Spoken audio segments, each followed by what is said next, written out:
At the edge of Brookmere, a small town surrounded by pine trees and gossip, there stood a crooked cottage wrapped in ivy and silence. And inside it lived Deolira. No one really knew how old she was. Some said 70, others whispered 100. Her face was weathered like cracked leather, her silver hair always tied in a long, uneven braid. She rarely came into town. When she did, children ran away, clutching each other. Adults stared or turned their backs. They called her names when they thought she couldn't hear. Witch! Madwoman! Hex! No one ever asked her real story. They had already written it for her. Mayor Thorne was everything Deolira wasn't: charismatic, polished, respected.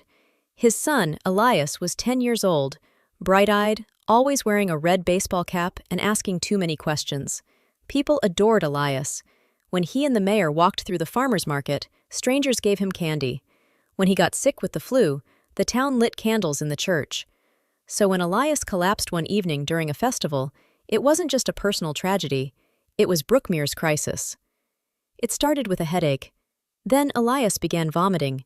His skin turned cold. He stopped responding. The mayor rushed him to the town clinic. The doctors tried everything: blood tests, CT scans, antivirals. Nothing worked. He slipped into unconsciousness. They transferred him to the regional hospital 2 towns away. Still no answers. His breathing became shallow. Machines beeped rhythmically, offering little hope. The doctors said it might be neurological, or maybe toxic, or maybe... They didn't know. The mayor stood frozen beside the hospital bed, watching his son disappear. That night, Brookmere was silent, until sirens began to blare. Ambulances, police, fire. Not out of chaos, but of resignation. The mayor had made a decision. Elias would be brought home. Not to give up, but to let him pass in peace.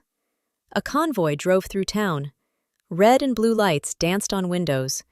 People peeked out and wept quietly. But just before the ambulances turned down the mayor's road, they stopped. All of them. Right at the corner of Hollow Pine Road. Mira Thorne, Elias's mother, stepped out of the ambulance.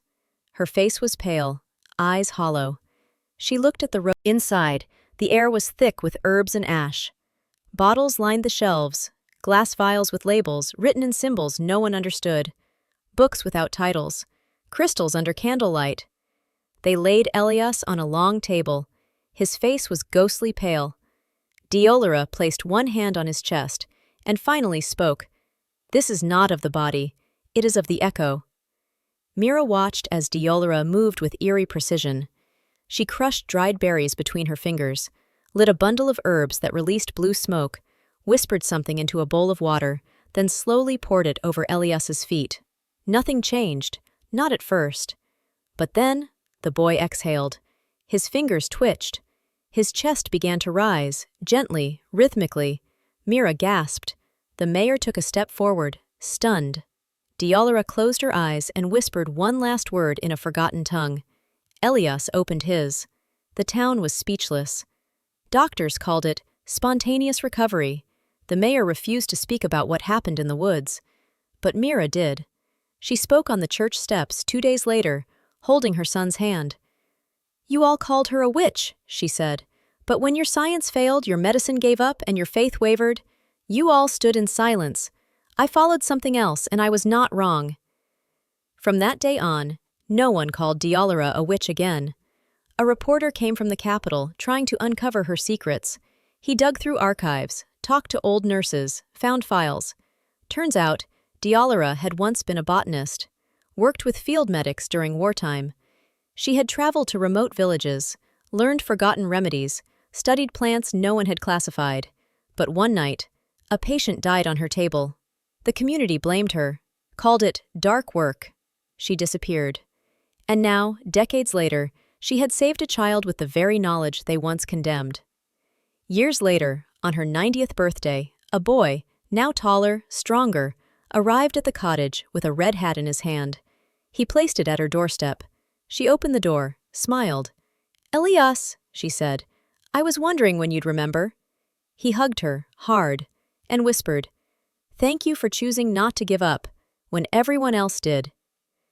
Some stories are buried under fear, some names are poisoned by rumor, and some people are called witches until the world realizes they were healers all along. End.